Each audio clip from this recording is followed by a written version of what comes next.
Maka begitu Khalid masuk Islam, Khalid mengatakan, "Ya Rasulullah, berdoalah kepada Allah agar Allah mengampuni kesalahan-kesalahan saya ketika saya memerangi engkau di medan Uhud, atau ketika saya memerangi engkau di medan pertempuran yang lainnya.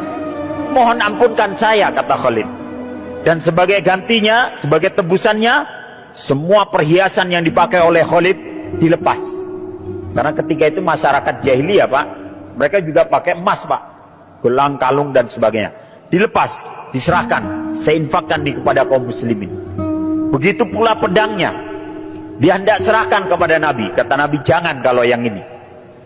Engkau dulu memerangi kami dengan pedang ini. Sekarang pedang ini yang akan memerangi orang-orang kafir itu dengan pedang ini. Anta Saifullah al-Maslul. Engkau adalah pedang Allah yang senantiasa terhunus." Itulah Khalid bin Walid. Karir Khalid bin Walid sebagai panglima dalam Islam itu dimulai ketika terjadi perang Mu'tah. Jadi selama dia sudah masuk Islam, dia ikut beberapa pertempuran, tapi dia prajurit biasa, Pak. Begitu dalam pertempuran Mu'tah, pertama kalinya kaum muslimin harus menghadapi Romawi. Ketika Nabi mengirim utusan untuk melakukan perjanjian damai dengan orang-orang Romawi, ternyata mereka membunuh utusan tersebut. Kata Nabi, tidak ada sebuah kejahatan yang paling besar kecuali membunuh seorang utusan yang membawa perjanjian damai. Romawi menginginkan pertempuran dari kita. Pepatah Arab mengatakan, "Asadul yaum khairun bin ghanamil abad."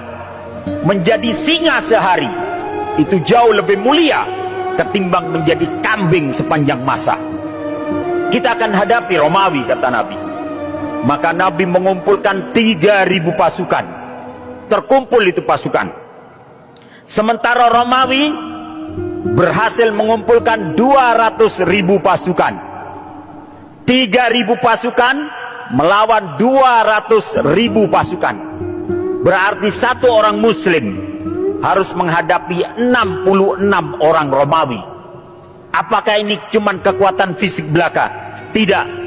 Demi Allah yang telah mengangkat langit tanpa tiang, itu adalah kekuatan akidah. Awalnya Nabi yang akan memimpin langsung pertempuran ini, tapi sahabat melarang, "Jangan ya Rasulullah, Mu'tah itu terlalu jauh, dia berada di wilayah Romawi, sementara kami membutuhkan Anda di sini." Akhirnya Nabi berpesan, pasukan ini akan dipimpin oleh anak angkatku, Zaid bin Harisah. Kalau Zaid gugur, dia akan digantikan oleh sepupuku, Ja'far bin Abi Thalib.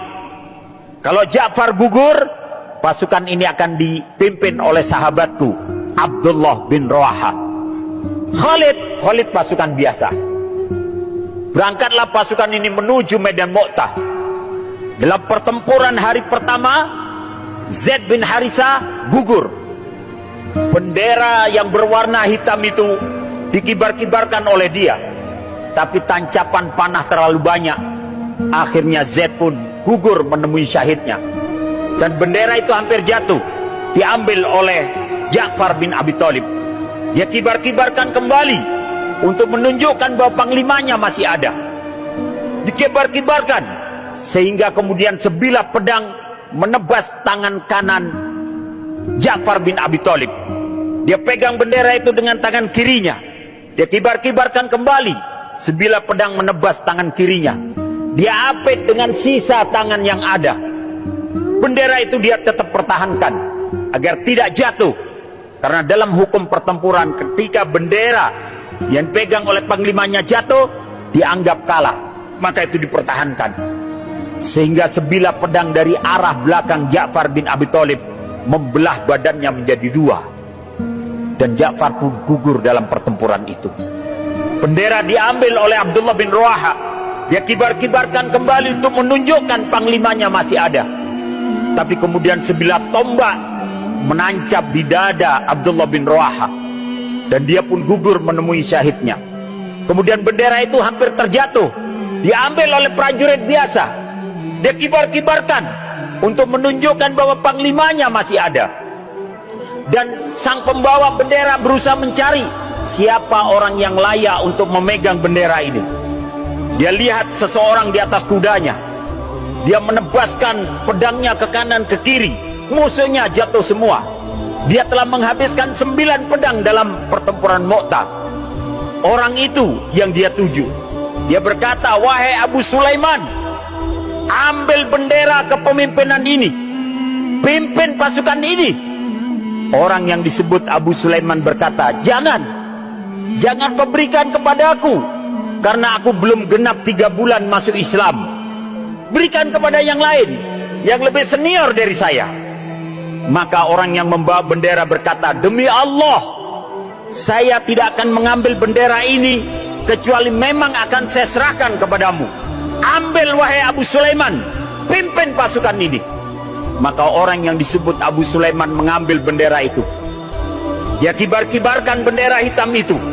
Kemudian dia memberikan kode, memberikan isyarat agar pasukannya keluar dari medan pertempuran. Mundur. Pasukan kaget, kenapa kita harus mundur?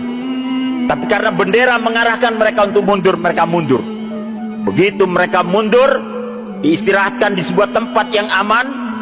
Orang yang disebut Abu Sulaiman, yang tidak lain namanya adalah Khalid bin Walid, dia memegang bendera itu, sehingga pasukan sadar bahwa kepemimpinan telah berganti kepada Khalid bin Walid.